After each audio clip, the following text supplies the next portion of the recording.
5వ అధ్యాయము 6వ వచనం నుండి 12వ వచనం వరకు కొద్ది నిమిషాలు ధ్యానం చేసుకుందాం.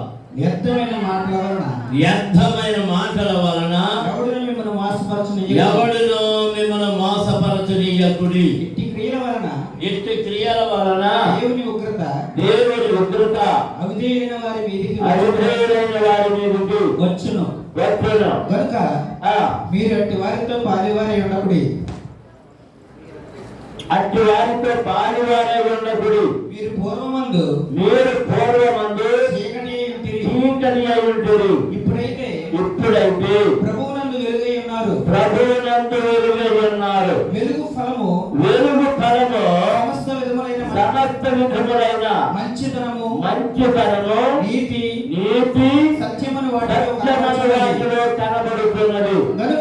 గనుక ప్రభువుకేది ఏది ప్రీతికరమైనదో దానిని పరీక్షించుదు. వెలుగు సంబంధుల వలె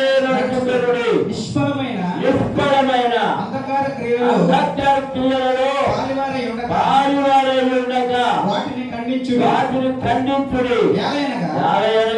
క్రియలు చేయవారు రహస్యమందు జరిగించు మాటలాడుటయనను అవమానకరమై ఉన్నది. దేవునికి స్తోత్రం. హల్లెలూయా. దేవునికి స్తోత్రం జరుగుతుంది. హల్లెలూయా. హల్లెలూయా. పచ్చమంద మాట మళ్ళీ మార్చేదా.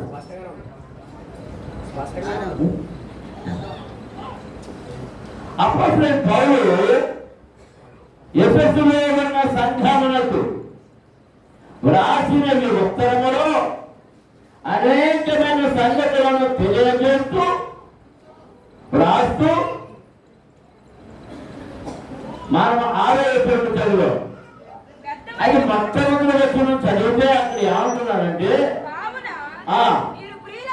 కావున మీరు ప్రియులైన పిల్లలవలె దేవునిని పోలి నడుచుకొనుడి.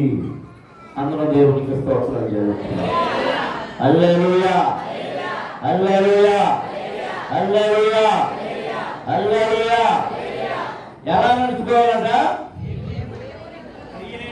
ప్రియులైన దేవుని పిల్లల వలె దేవుని పోలి నడుచుకోవాలి. ఎవరిని పోలి? దేవుని పోలి నడుచుకోవాలి. మనుషులను పోలి కాదు, వ్యక్తులను పోలి కాదు, దేవుని పోలి నడుచుకోవాలి. దేవునికి స్తోత్రం. హల్లెలూయా. అందరూ స్తోత్రాలు జరుగుతుందా? మనుషులు మంచి నుండి తీయబడిన వారు. ఆ మంచి మనుష్య శరీర క్రియలు వారి లేకుండే కనుక వారి వలే కాదు చెప్పబడింది. ఎవరిని పోలి నడుచుకోవాలంటున్నాడు? ప్రియులైన పిల్లల వలె. ఎవరంటే దేవుని పోలి నడుచుకునేది? ప్రియులైన పిల్లలు. ఎవరు? ప్రియులైన పిల్లలు. మీరు దేవునికి ఎలాంటి వారు? ప్రియులా అప్రియులా? ప్రియంగా ఉండాలనుకున్నారా అప్రియంగా ఉండాలనుకున్నారా? ప్రియంగా ఉండాలనుకున్న వారు చేద్దండి. మీరు ఎలా నడవాలి? దేవుణ్ణి పోలి నడుచుకోవాలంటే ఎంతమందిని కొట్టాలి, ఎంతమందిని తిట్టాలి, ఎంతమందిని శపించాలి?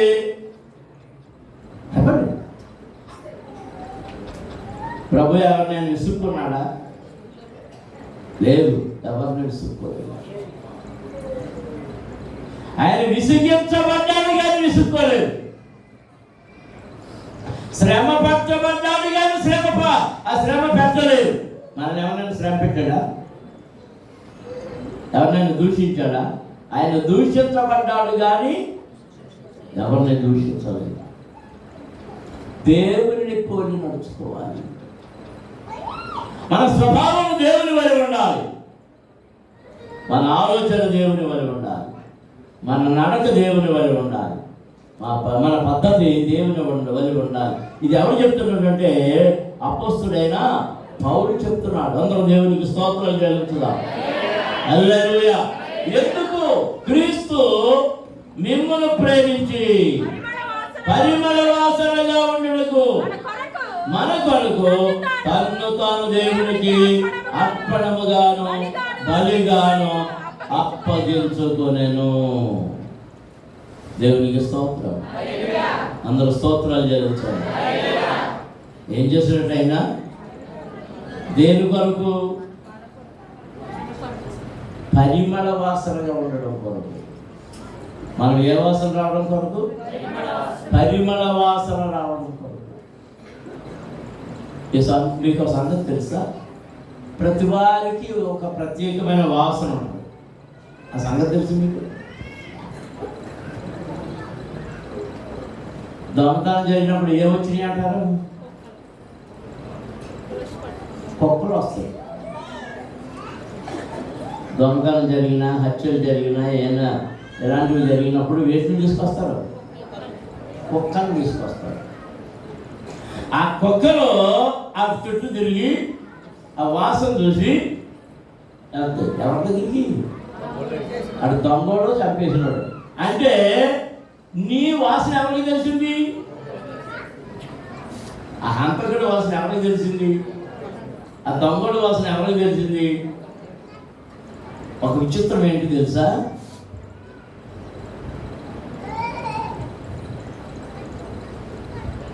ఒక్కరి ముద్ర మరొకటి ఉండదు. పోలికలు ఉంటాయి కానీ ముద్రలు ఉండవు. ఏ ముద్రలో? చేతి ముద్రలు, వేలి ముద్రలు. ఒకరికి ఉన్న ముద్రలు ఇంకెవరికి ఉండవు. యోబు కూడా అదే అంటున్నాడు, ప్రభువా నువ్వు చేసిన దాటిని చూస్తే అది ఎంత ఇదిగా ఉందో, ఒకరికి పోలి ఒకరికి ఉండదు, నువ్వు ఎంత అద్భుతమైన వాడవు అంటున్నాడు. దేవునికి స్తోత్రం. అందరూ స్తోత్రం చెల్లించుదాం. హల్లెలూయా. మరి మన వాసన పాపపు వాసన, దయ్యపు వాసన, పనికి మాలిన వాసన, చెడు వాసన, చెడు అలవాట్ల వాసన,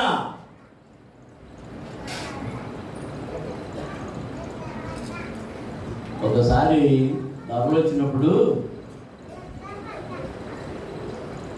వాళ్ళు సాధారణంగా షేక్ ఇచ్చి కౌగులించుకుంటారు. కౌగులించుకున్నప్పుడు నాకు చాలా ఇబ్బంది అయిపోతాయి. ఎందుకు తెలుసా? వాసన చెప్తారు. ఏం వాసన? అలా ప్యాచ్ తీసుకోరు, పళ్ళు తోముకుంటారు, ఉదయం సాయంత్రం తోముకుంటారు, కానీ ఏం తీసుకోరు. అందుకని ఆ పాచి వాసన పట్టకుండా ఉండటం కోసం ఏదో సీసా జేబులో ఉంటుంది, మింట్ సీసా, దాన్ని కుక్కిలించి వదులుతూ ఉంటారు, లేదా నోట్లో కొట్టుకుంటాం. మరి మనం ఏం చేస్తాం? పొద్దున్నే పాచి తీసుకుంటాం కాబట్టి. అయినా కొంతమంది దగ్గరికి వెళ్ళినప్పుడు వాళ్ళ దగ్గర రకరకాల వాసనలు వస్తాయి. అంటే వారి కడుపులో ఉన్న జబ్బులు బట్టి, దేహంలో ఉన్న బలహీనతలను బట్టి వాసన వస్తారు. ఈ పాపపు జబ్బు వాసన కొడుతున్నాం మనం. ఆ పాపపు జబ్బు వాసనను కలగడానికి, దానిని శుద్ధి చేసి మనము పరిమళ వాసన కొట్టడం కొరకు ఆయన ఏం చేశాడు? తన్ను తాను దేవునికి అర్పణముగా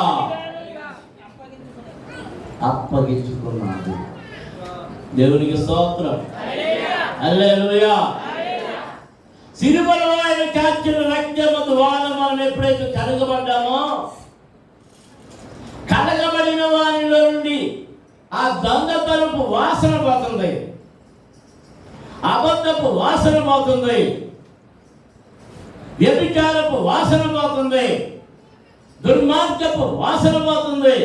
ఏ శరీర కార్యములు ఉన్నవో ఆ శరీర కార్యముల యొక్క వాసనలన్నీ తొలగించబడుతున్నాయి. దేని ద్వారా?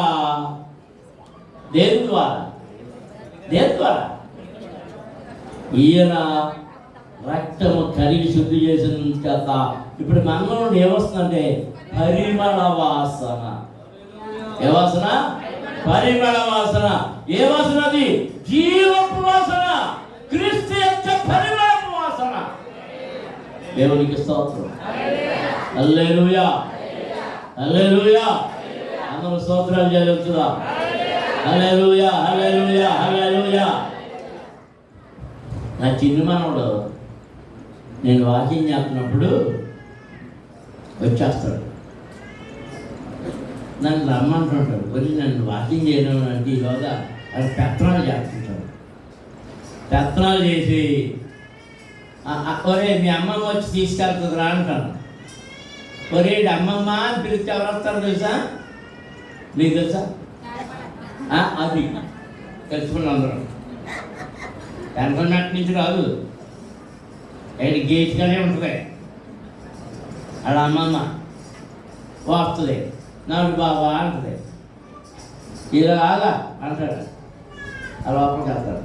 అవన్నీ ఇదేంటి చేస్తాడమ్మా అంటాను నేను ఇలాగే తిరిగించేటప్పటికి శుభ్రంగా కుర్చీల్లో ఆ నేల మీద అన్నీ ఏంటో వరకోసాడు అంటాను. ఏంటో వరకోసినట్టు ఏ వరకు మాత్రం ఉంచుతాడో తెలుసా? నీరు మందు. అప్పుడు చెప్తాను, మీరు ఉతికినాటికి నీరు మందు ఎట్టాడు, శుద్ధి అయిపోయి నీ వస్త్రాలన్నీ అని.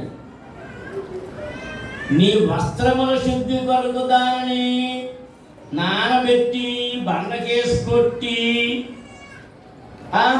నీళ్ళు మందులో ఉంచి, గంజిలో ఉంచి, అట్టిలో ఉంచి, ఇట్లో ఉంచి ఇస్త్రీ చేసుకొని దాన్ని ధరించాక మళ్ళీ దాన్ని ఒంటి నిండా ఏం పూసుకుంటావు?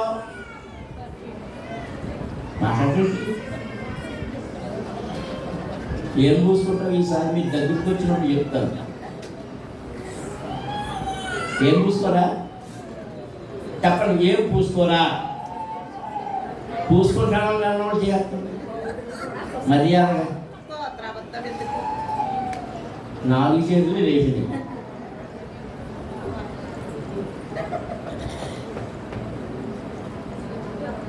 పౌడర్ ఎందుకు రాసుకున్నారు అది అందాక? పాండ్స్ పౌడర్ ఎందుకు కావాలి?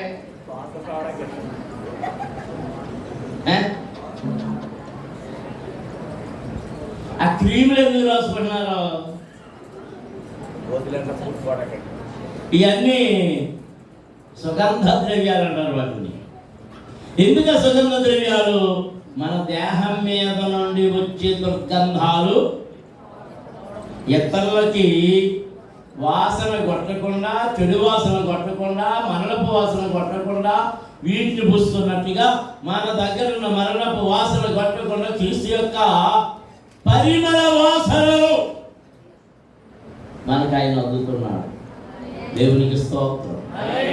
హల్లెలూయా, హల్లెలూయా, హల్లెలూయా, హల్లెలూయా. గనక అలాగుననే మీరును ప్రేమ కలిగి నడుచుకునుడి. మీరు జాగ్రత్తమే గాని, ఏ విధమైన అపవిత్రతయే గాని, లోభత్వమే గాని వీటి పేరైనను ఎత్తకూడదు.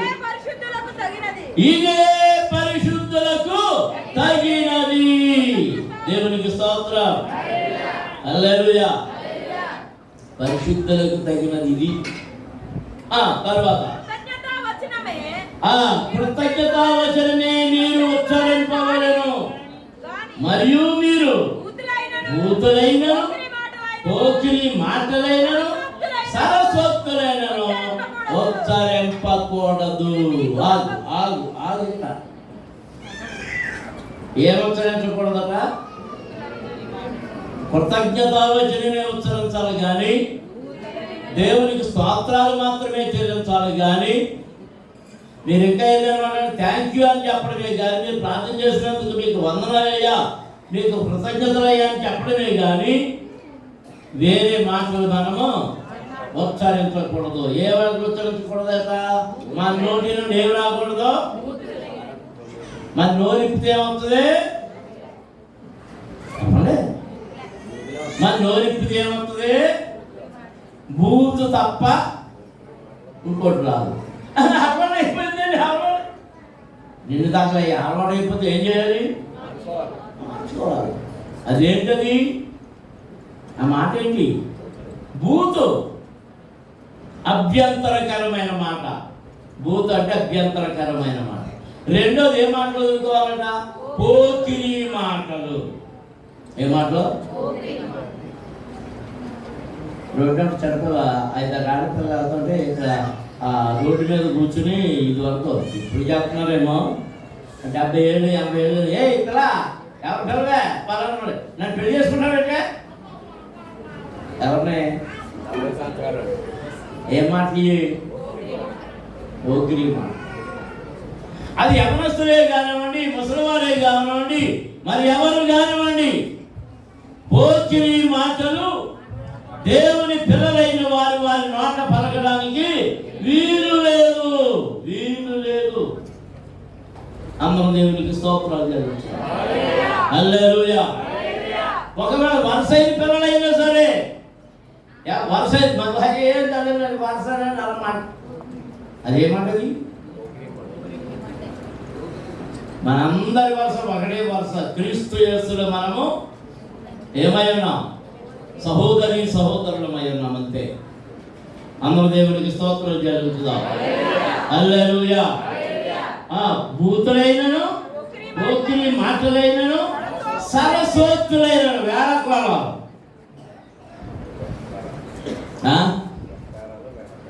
గట్టికాలు. నేను గట్టమని నేలకోళం అనుకుంటున్నాను.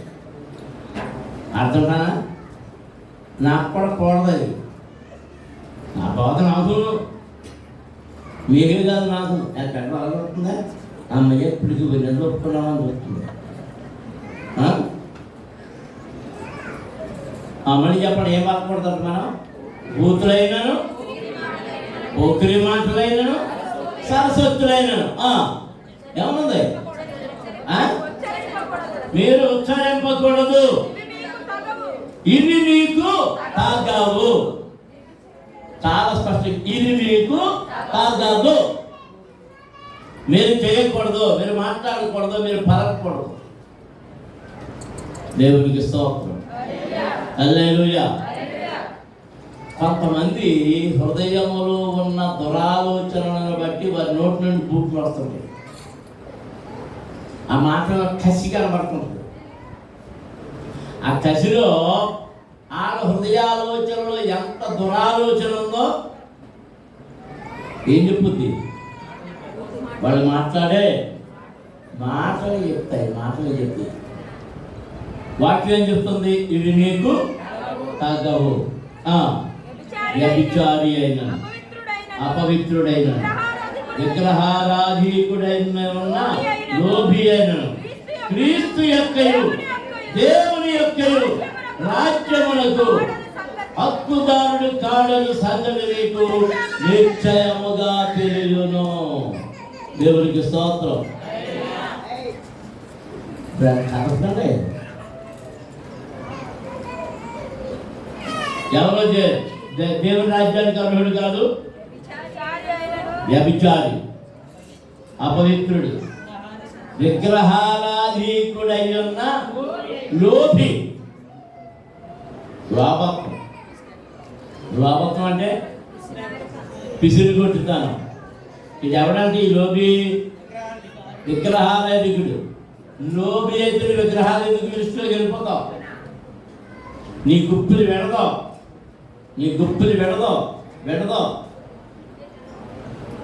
అంటే విగ్రహారాధనలో పడి. ఏ విగ్రహారాధన? తప్పుడు ధనాశయను విగ్రహారాధన. దేవునికి స్తోత్రం. అందరూ స్తోత్రాలు చెల్లించుదా. మీరు ఎక్కడికి వెళ్ళినట్టు వేళ దేనికి హక్కు లేని వీళ్ళకి దేవుని రాజ్యమునకు హక్కుదారులు కాదు. దేవుని పేరుతో విగ్రహారాధన చేసేవాడు ఎవడు దేవుని రాజ్యములకు హక్కుదారుడు కాదు. దేవుడి బొమ్మే కదండి అంటారు. దేవుడి బొమ్మని దేవుడిని నువ్వు చూపించవా? దేవుడికి ఏమైనా ఆకారం ఉందా? దేవుడికి ఆకారం లేదు. ఆయన నిరాకారుడు, ఆది అంతము లేనివాడు, ఆకారము లేనివాడు. దేవుని రూపాన్ని చూడడం ఎవరికీ వీలవలేదు. మనం చెప్పానేమో, దేవుని దూతలే దేవుని రూపాన్ని చూడలేదు. దేవుని దగ్గర నుండి దేవుని దూతలు దేవుని రూపాన్ని చూడకపోవడం ఏంటి అని రాజు గారు? వాళ్ళకి ఎన్ని రెక్కలు ఉంటాయి దేవుని దూతలకి? 6 రెక్కలతో ఏం చేస్తారు? 6 రెక్కలతో ఏం చేస్తారు? 2 రెక్కలతో ఎగురుతుంటారు, 2 రెక్కలతో ముఖాన్ని కప్పుకుంటారు. ఎందుకు? దేవుని యొక్క మహిమా స్వరూపం చూడలేరు. మరో 2 రెక్కలతో ఏం కప్పుకుంటారు? కాళ్ళు కప్పుకుంటారు. ఎందుకు? కాళ్ళు దేవునికి కనబడకూడదు. వారి నడిమి నుండి క్రిందికి నగ్నంగా కనబడతారేమో అని దేవునికి కనబడకుండా ఏం కప్పుకుంటున్నారు? కాళ్ళు కప్పుకుంటున్నారు. ఇవాళ మా చిన్నప్పుడు ఎవరు నా ఎక్కడే కనబడతలేదు. ఆడపిల్ల బట్టలు కనబడించేవారు కాదు. ఆడపిల్ల యొక్క బట్టలు వేలు ఎత్తలో కనబడించేవారు కాదు. ఇప్పుడు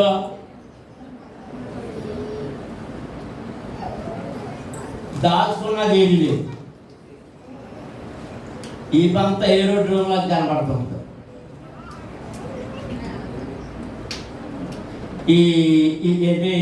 ఈ చిరిగిపోయిన ప్యాంట్లు ఒకటి వేసుకుంటారు. ఈ చిరిగిపోయిన ప్యాంట్లు వేసుకున్నాము అని చూసి సార్ ఒక అడుక్కునే ఉంది. అమ్మ బట్టలు ఏమన్నా నీకు నీ చుట్టుకొని పెడుతున్నాడమ్మా అంటుంది. ఎవరు?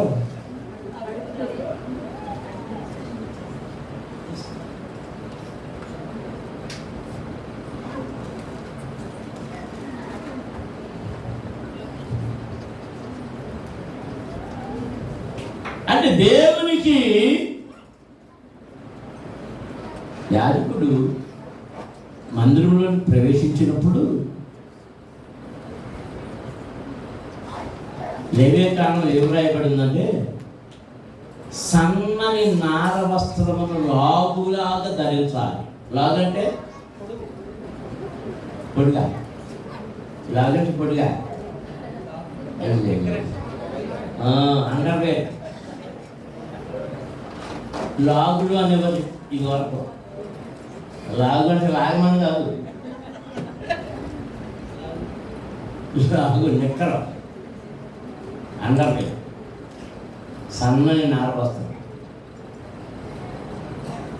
ఎందుకంటే వాళ్ళు బలిపీఠం దగ్గరకు, దేవుని దగ్గరకు, ఆ సన్నిధిలో ఎక్కి వెళ్తున్నప్పుడు వారి నగ్నత్వం కనబడకూడదట.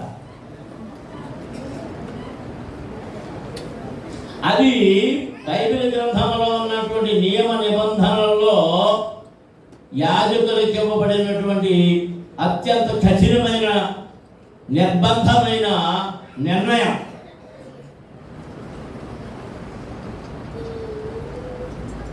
తగని వాటిని మనము చేస్తే మనము దేవుని వారము కాదు. వ్యర్థమైన మాటల వలన ఎవడును మిమ్మును మోసపరచనీయకుడి. ఇంటి క్రియల వలన దేవుని ఉగ్రత అవిధేయులైన వారి మీదికి వచ్చును కనుక మీరు వచ్చి వారితో పాలివారై ఉండకుడి. దేవునికి స్తోత్రం. వ్యర్థమైన మాటల వలన ఎవడును మిమ్మును మోసపరచనీయకుడి. ఇంటి క్రియల వలన దేవుని ఉగ్రత అవిధేయుల వారి మీదికి వచ్చును కనుక. మొన్న నైజీరియా దేశం నుంచి ఒక పాస్టర్ గారు వచ్చాడు. ఆయన చూడటానికి పెద్ద పెద్ద పెద్ద పెద్ద పెద్ద పాస్టర్లు అందరూ వెళ్ళిపోయారు. మరి నేను విన్నది ఎంతవరకు నిజమో కానీ ఆ పాస్టర్లు ఆయన కలవడానికి టికెట్ పెట్టారంట. ఎంత అంటే 5 లక్షలు అంటారు. 5 లక్షలకి కట్టిన వారితో ఆయన మాట్లాడడం, ప్రార్థన చేయడం అవన్నీ నిర్ణయించబడ్డాయి. మరి కొంతమంది విమర్శకులు ఎవరు పెట్టారంటే అందరినీ పడగొడుతున్న ఈయనని పడగొట్టాడు ఆయన పెట్టారు.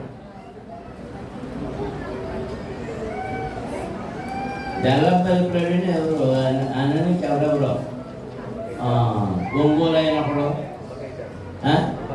అమ్మతేజ అన్నవాడు ఒకడు, ఈ రెబ్బా ఎవరో ఉన్నారు కదా, టచ్ టచ్ టచ్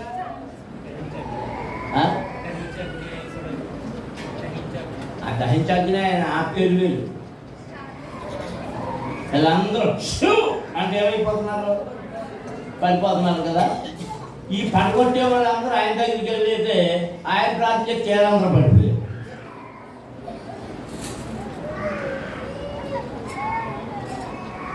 ఎందుకంటే మరి ఏం పడగొట్టిన వాళ్ళు దురాత్మ అన్నారు, మరి ఏళ్ళు పడిపోయారు. ఏళ్ళు ఏమన్నారు అన్నమాట చెప్పలే, దురాత్మ అన్నట్టు కదా.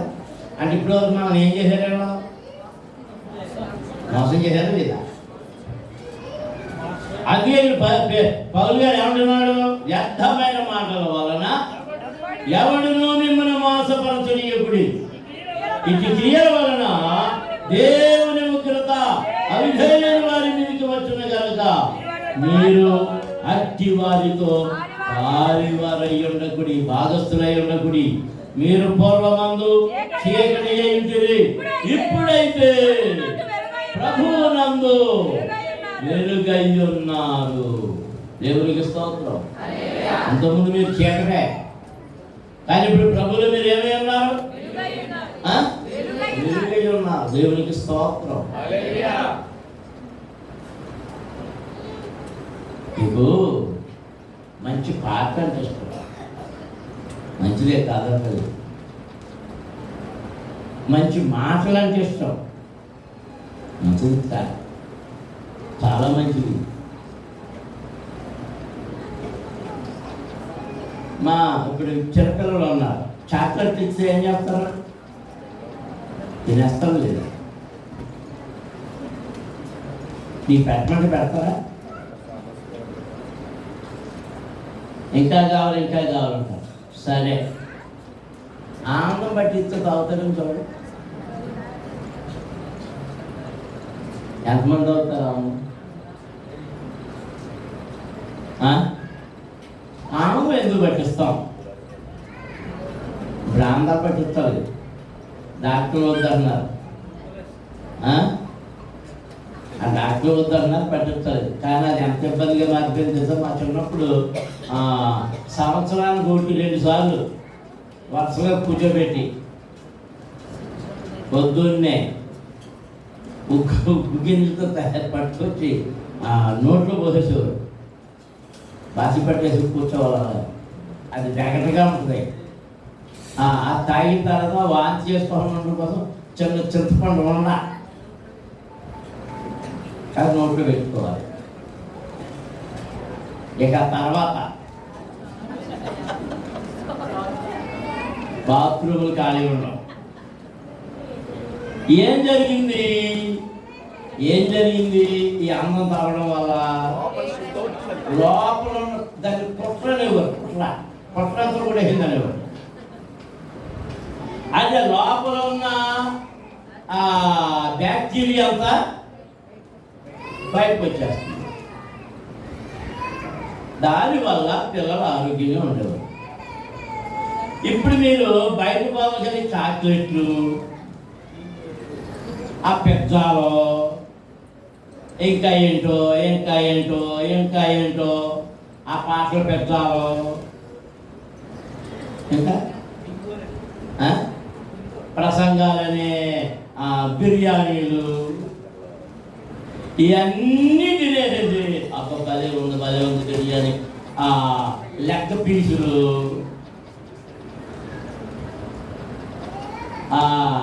వింగ్ పీసులు, బ్రెస్ట్ పీసులు తిను తిను అంటే భలే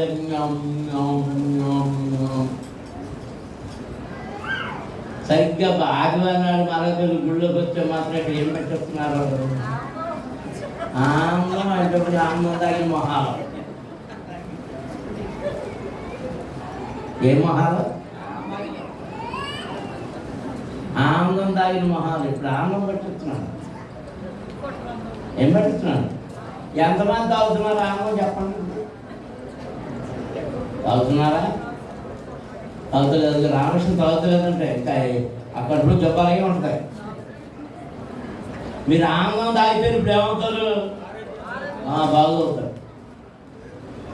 ఆ లోపలికి చేరిందంతా అవతల పోతుంది.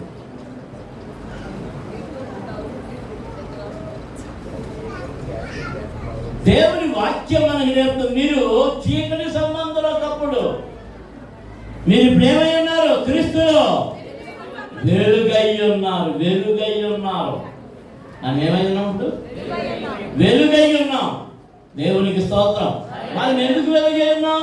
వెలుగైన క్రీస్తు మన మీద ప్రకాశించుతున్నాడు. దేవునికి స్తోత్రం. హల్లెలూయా. మన మీద పడిన ఈ ప్రకాశం తిరిగి ఇతరులకు వెలుగునివ్వాలి. వెలుగు ఫలం ఏదంటే 9వ వచనంలో సమస్త విధములైన మంచితనము, రెండవది నీతి, మూడవది సత్యము. ఆ మూడు ఆ వెలుగులో కనబడుతున్నాయి. ఆ వెలుగు ఫలాలు. ఆ వెలుగు ఫలాలు ఏంటంటే చెప్పినప్పుడు మళ్ళీ మంచితనము. ఏ మంచితనం? సమస్త విధములైన మంచితనం, రెండవది నీతి, మూడవది సత్యం. అమ్మ దేవునికి స్తోత్రాలు జరుగుతుంది. హల్లెలూయా. కనుక ఈ వచనం శ్రేష్టమైంది. ఈ 2 వచనాలు చూడండి. కనుక ప్రభువుకు ఏది ప్రీతికరమైనదో దానిని పరీక్షించుతూ వెలుగు సంబంధుల వలె నడుచుకొనుడి. మనం ఏ సంబంధంలో నడుచుకోవాలి? చెప్పాలందరూ వెలుగు సంబంధుల వలె.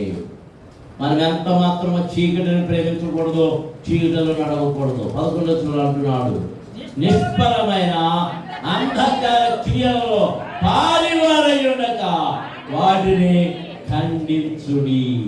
ఖండించుడి. అందరూ దేవునికి స్తోత్రాలు జరుగుతాయి. హల్లెలూయా. చీకటి క్రియలు ఏమున్నా, అంధకార క్రియలు ఏమున్నా అవి దేవునికి విరోధమైనవి.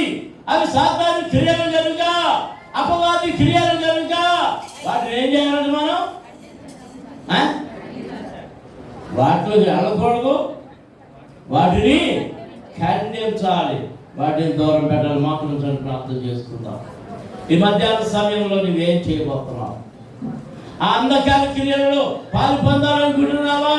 వాటిని దూరంగా పెట్టాలనుకుంటున్నావు. నిష్ఫలమైన అంధకార క్రియలు వాటిని ఖండించాలి. వాటిలో పాలివారు కావద్దు. వాటిలో పాలివారు కావద్దు. అది నీకు వెలుగులా కనబడుతుందేమో. కాదు కాదు, అది చీకటి. అది చీకటి.